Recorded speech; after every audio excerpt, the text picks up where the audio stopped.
ఏమవుతుంది మనకి? Life is always, చెప్పండి, లైఫ్ ఈజ్ ఆల్వేస్ ఎగ్జామ్స్ అన్నమాట.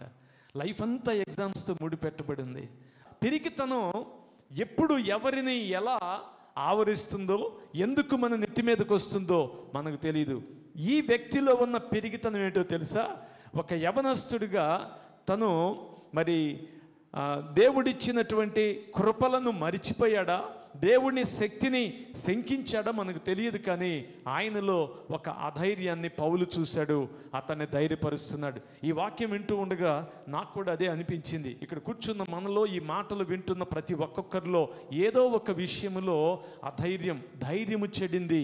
ఇక నాకు పిల్లలు కలగరా, ఇక నాకు పెళ్లి జరగదా, ఇక నాకు ఉద్యోగం రాదా, ఇక నాకు ఆరోగ్యం మెరుగుపడదా, ఇక నేను తిరిగి సాధారణ పూర్వపు స్థితిలోనికి రానా, పోగొట్టుకున్న ఆ పాత ఆర్థిక మెరుగైన స్థితిలోనికి తిరిగి నేను రాలేనేమో అనే అధైర్యాలు.